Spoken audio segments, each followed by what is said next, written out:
अपना future bright देखना चाहता है, जिसके लिए वो मेहनत करता है। पेरेंट्स अपने बच्चों के फ्यूचर को लेकर काफी सीरियस रहते हैं। वो चाहते हैं कि उनके बच्चे पढ़ लिख के एक अच्छी जॉब पा जाएं और अपना फ्यूचर सिक्योर कर लें।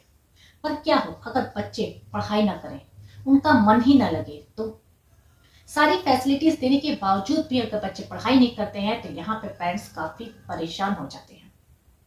यही नहीं, कुछ बच्चे पढ़ाई भी करना चाहते हैं पर उनका मन ही नहीं लगता है, तो इससे वो खुद परेशान हो जाते हैं। जैसे जैसे एग्जाम पास में आते हैं वो नर्वस होने लगते हैं।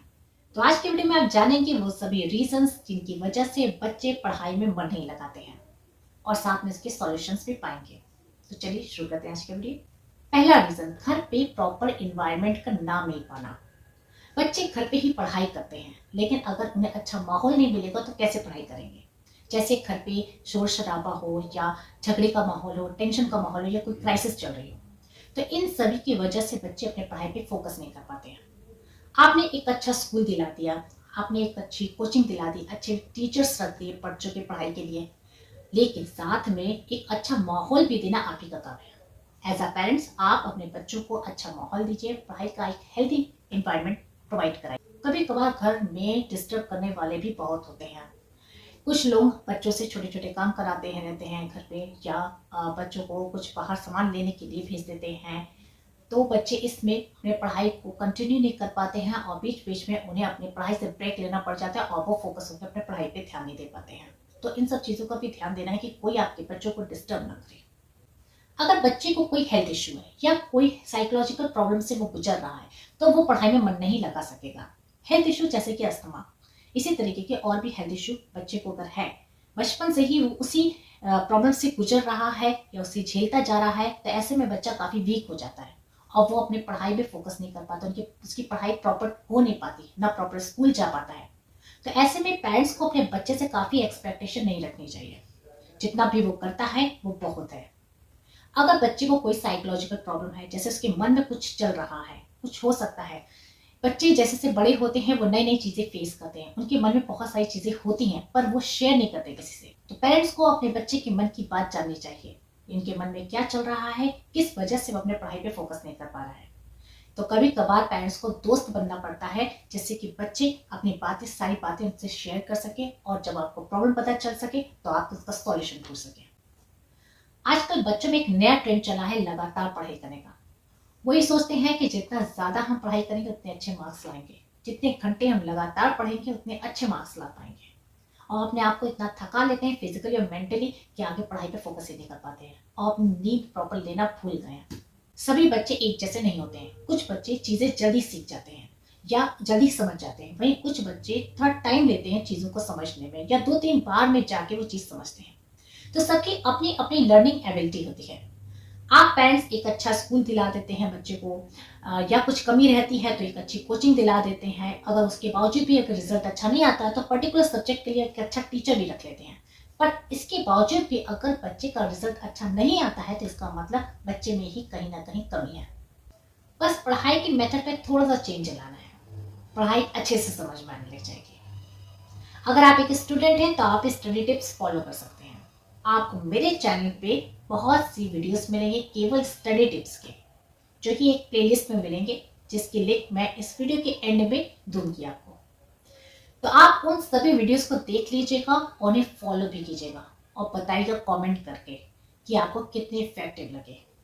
पढ़ाई में ना मन लगने का ये भी कारण हो सकता है कि उस सब्जेक्ट में आपका इंटरेस्ट ही ना हो। आपने जो सब्जेक्ट चूज किया है वो आपके इंटरेस्ट के अकॉर्डिंग ना हो, या आपने अपने पेरेंट्स के कहने पर सब्जेक्ट को चूज किया। तो ऐसे में क्या करना चाहिए? फिर आपको उस सब्जेक्ट के लिए किसी पर्टिकुलर टीचर से हेल्प लेनी चाहिए। पढ़ाई में ना मन लगने का सबसे बड़ा रीजन और सबसे कॉमन रीजन डिस्ट्रैक्शन, यानी कि टीवी और मोबाइल। आजकल बच्चे बिना मोबाइल के रह ही नहीं पा रहे हैं, जैसे कि मोबाइल उनकी लाइफ का पार्ट ही बन गया हो। तो पढ़ते समय इन सब चीजों से दूरी बना लेनी चाहिए। इस डिस्ट्रैक्शन को पूरी तरह से आप स्टूडेंट्स ही खत्म कर सकते हैं। अगर आप ठान लें कि आपको पढ़ते समय इन सब चीजों से दूरी बना के रखना है या इन सब चीजों के बारे में सोचना ही नहीं है, इतना अगर आपने अपने आप पे कंट्रोल कर लिया तो आपकी पढ़ाई को कोई भी डिस्टर्ब नहीं कर सकता है। कुछ हद तक मैं बता सकती हूँ कि इस डिस्ट्रैक्शन को कैसे कम किया जा सकता है। इसके लिए आप एक टाइम टेबल बनाइए अपनी पढ़ाई के लिए, जिसमें हर एक सब्जेक्ट के लिए टाइम फिक्स कीजिए। आप अपने मोबाइल और टीवी के लिए भी टाइम फिक्स कर लीजिए। बस उतनी देर तक ही आपको टीवी या मोबाइल के साथ टाइम स्पेंड करना है, और वो होगा आपका ब्रेक टाइम। पढ़ाई हमेशा ब्रेक लेते हुए करनी चाहिए। लगातार पढ़ाई करना सरासर बेवकूफ़ी है। इससे आपके माइंड में ज़्यादा कुछ नहीं जाता है और ना ही ज़्यादा देर के लिए कुछ भी रिटेन हो पाता है। तो पढ़ाई बीच बीच में ब्रेक लेते हुए कीजिए। ब्रेक में आप कर क्या सकते हैं? ब्रेक में कोई भी ऐसी एक्टिविटी कीजिए जिससे आपकी पूरी बॉडी की एक्सरसाइज होती हो, या आप रेस्ट भी कर सकते हैं, या आप मेडिटेशन कीजिए या योगा कीजिए। मेडिटेशन अगर आप नहीं करना चाहते हैं, नहीं मतलब आपसे होता है, तो आप योगा कीजिए या कोई ब्रीदिंग एक्सरसाइज कीजिए। आप आउटडोर गेम भी खेल सकते हैं या हॉबी के साथ भी टाइम स्पेंड कर सकते हैं। हेल्थ पे भी ध्यान देना बहुत जरूरी है। अगर आप एक स्टूडेंट हैं तो हेल्दी डाइट लीजिए। पढ़ाई के पीछे अपनी हेल्थ को मत गवाइए। अपने को हाइड्रेटेड बना के रखिए। अगर आप हेल्दी रहेंगे तो आपका माइंड भी हेल्दी बना रहेगा, और सारा काम तो माइंड का ही है। तो अपने आप को हेल्दी बना के रखिए। और पेरेंट्स को भी अपने बच्चों के हेल्थ का ध्यान सबसे पहले देना है, बाकी चीजें बाद में। अक्सर कुछ स्टूडेंट्स पढ़ाई करते हैं लेकिन उसको रिवाइज नहीं करते हैं। जब तक आप पढ़ा हुआ रिवाइज नहीं करेंगे तब तक आपकी पढ़ाई इनकम्प्लीट ही कहलाएगी। और साथ में आपको रिवीजन नोट्स भी बनाना चाहिए। अगर आपको नहीं पता है कि किस तरीके से रिवीजन नोट्स बनाया जाता है, इसके मेथड आपको नहीं पता है, तो आपको वीडियो मिल जाएगा मेरे प्लेलिस्ट में, उस वीडियो को देख लीजिएगा। आप जान जाएंगे किस तरह से रिवीजन नोट्स बनाया जाता है, और उन नोट्स को बना के रखिए और उससे पढ़ाई कीजिए। अगर एग्जाम टाइम में आप केवल रिवीजन नोट्स पढ़ के ही चले गए तो आपको नो डाउट बहुत अच्छे मार्क्स मिल जाएंगे। कुछ स्टूडेंट्स के मन में बहुत सारे डाउट्स होते हैं, बहुत सारे कंफ्यूजन होते हैं पढ़ाई से रिलेटेड या अपने सब्जेक्ट से रिलेटेड, लेकिन वो कुछ पूछते नहीं है, कोई क्वारी नहीं करते हैं। ना अपने टीचर से कुछ पूछते हैं, ना अपने दोस्तों से कुछ पूछते हैं। क्लास में वो अपने टीचर से पूछने में इसलिए घबराते हैं क्योंकि वो ये सोचते हैं कि बाकी के स्टूडेंट्स उसके बारे में क्या सोचेंगे। तो ये चीज नहीं सोचना है कि बाकी के स्टूडेंट्स क्या सोचेंगे, और ना टीचर से घबराना है। एक अच्छा टीचर वो होता है जो बच्चों की हर एक प्रॉब्लम का सॉल्यूशन दे। अगर वो बच्चा बार बार पूछता है तो बार बार उसे बताए। वो हमेशा अवेलेबल होता है स्टूडेंट के लिए। तो आपको ये सोच के अपने क्वेश्चंस पूछने चाहिए टीचर से। और यही नहीं, आप अपने दोस्तों से भी पूछ सकते हैं। आप ग्रुप स्टडी कर सकते हैं। ग्रुप स्टडी बहुत ही अच्छी टेक्निक है स्टडी की, जिसमें आप अपनी कंफ्यूजन दूर कर सकते हैं, कोई भी टॉपिक पे डिस्कशन कर सकते हैं। आपके जो भी फ्रेंड्स रहेंगे वो भी वही काम करेंगे, वो भी अपने अपने डाउट्स लेके आएंगे आपके साथ और डिस्कस करेंगे। तो इससे चीजें अच्छे से क्लियर हो जाती हैं। तो आप ऐसा कीजिए। एक गड़बड़ी और करते हैं कुछ स्टूडेंट्स, एक्स्ट्रा बुक्स कंसल्ट करने लग जाते हैं। अगर किसी ने कोई बुक सजेस्ट कर दी तो उससे भी पढ़ने लग जाते हैं। इससे आप कुछ पाएंगे नहीं बल्कि कमाएंगे। जितना भी आपको पहले से लर्न हुआ रहेगा या आपको कुछ समझ में आया रहेगा वो भी आप भूल जाएंगे। तो ज्यादा बुक्स मत कंसल्ट कीजिए, ज्यादा बुक्स अपने पास मत रखिए। एक टेक्स्ट बुक रखिए और केवल वो बुक्स रखिए जो कि आपके टीचर ने आपको सजेस्ट की है। बाकी बुक्स भूल जाइए।